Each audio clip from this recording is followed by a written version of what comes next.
अस्सलाम वालेकुम।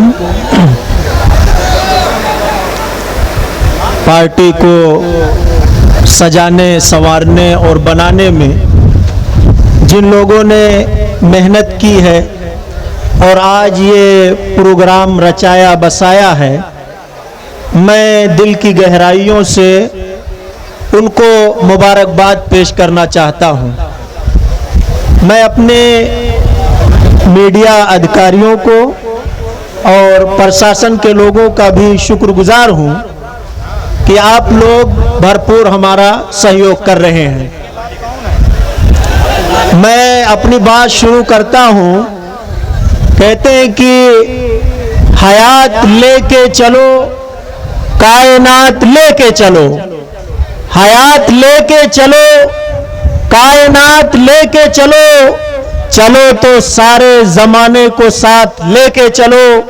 भाइयों और दोस्तों, आज के इस सभा में ये आपकी रुधौली और फैजाबाद की खुशनसीबी है कि आज आपके इस सरजमीन पर MIM पार्टी के राष्ट्रीय अध्यक्ष जनाब बैरिस्टर असदुद्दीन अवैसी तशरीफ ला रहे हैं।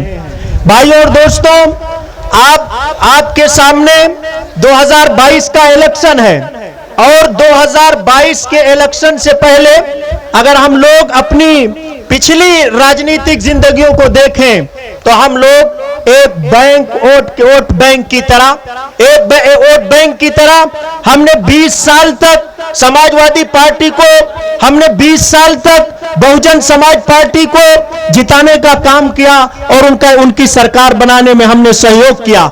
मेरे भाई और दोस्तों, आज ये मजलिस इत्तेहादुल मुस्लिमीन इस गरज से, इस मकसद से पूरे हिंदुस्तान के अंदर सियासी बेदारी और सियासी शऊर को पैदा करने के लिए इसलिए आई है कि ये जो आज के इस दौर में मुसलमानों के साथ जो बदसलूकियां और उनके हक हुकूक की हक तलफियां हो रही हैं, आज जो दलित समाज के साथ बदतमीजियां हो रही हैं, उन तमाम लोगों को उनके ऊपर होने वाले अत्याचार और जुल्म और ज्यादती को खत्म करने के लिए मजलिस इत्तेहादुल मुस्लिमीन आज सियासत की पार्टी बनकर आपके सामने आई हुई है।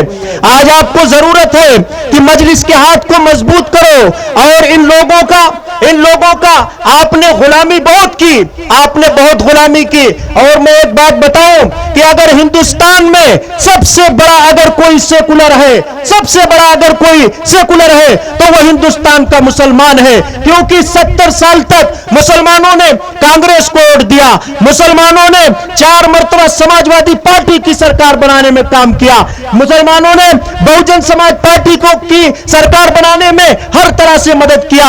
मेरे भाई और दोस्तों, आज आपको जरूरत है कि आज आप अपनी ताकत को मजबूत करो। जब तक आप सियासत के मैदान में नहीं आओगे और सियासी बेदारी जब तक तुम्हारे अंदर पैदा नहीं होगी, कोई तुम्हारा सुनने वाला नहीं है, कोई तुमको गिनने वाला नहीं है। तुम कब तक कुर्सियां लगाओगे, तुम कब तक दरिया बिछाओगे? अब वो दौर नहीं रहा। तूफानों से आंख मिलाओ, सैलाबों पे वार करो, तूफानों से आंख मिलाओ, सैलाबों पे वार करो और मल्लाहों का चक्कर छोड़ो, कूद के दरिया पार करो। मौका आपको मिला है बैरिस्टर असदुद्दीन अवैसी, और ये जनता बता रही है, ये नौजवानों का हौसला, ये आपकी मेहनत, ये आपका जज्बा ये बता रहा है कि 22 के इलेक्शन में कुछ होने वाला है। मेरे भाइयों और दोस्तों, हमने बहुत कुछ किया, लेकिन उसका कोई गिनती नहीं, उसकी कोई शुमार नहीं। अब आपको एक कायद मिला है, मेरी जिंदगी का मकसद मैं सबके काम आऊं, मैं चिराग रह गुजर हूं, मुझे शौक से जलाओ।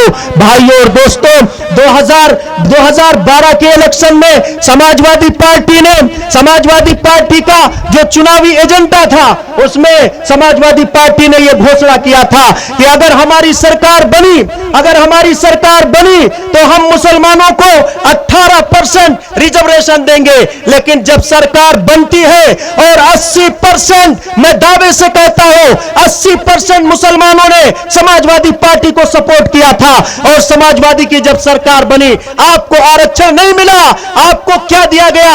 आपके कब्रिस्तान की बाउंड्री करा दी गई और आपके कब्रिस्तानों को मजबूत कर दिया गया, यह बताने के लिए कि मुजफ्फरनगर जैसे दंगे करवा के तुमको तुम्हारा कत्लेआम करके तुमको इसी कब्रिस्तान में आके सोना है। भाइयों और दोस्तों, अब उनका पीछा छोड़ दो, अब उनके पीछे चलना छोड़ दो।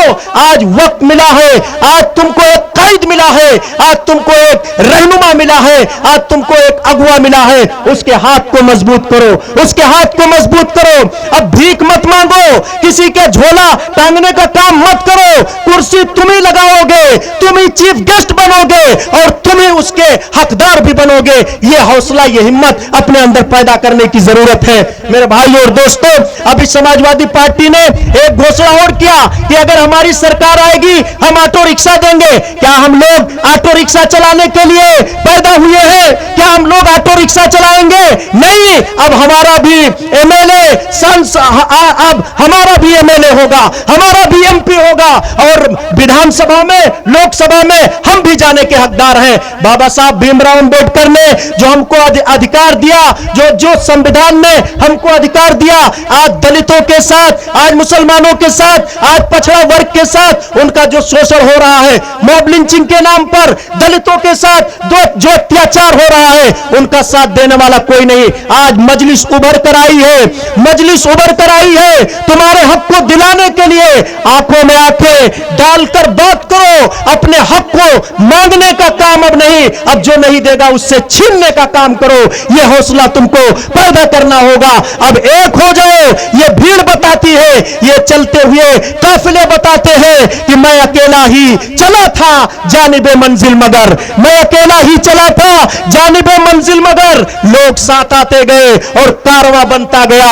अब कारवां बनाओ, आपस में लड़ाई झगड़े, आपस के इख्तिलाफ, आपस की दुश्मनियां खत्म करते हुए और तुम ये कहो कि मुत्तहिद हो तो बदल डालो निजामे गुलशन, मुंतशिर हो तो मरो शोर मचाते क्यों हो। मेरे भाइयों और दोस्तों, एक हो जाएं तो बन सकते हैं खुर्शीद नबी, वरना इन बिखरे हुए तारों से क्या बात बने।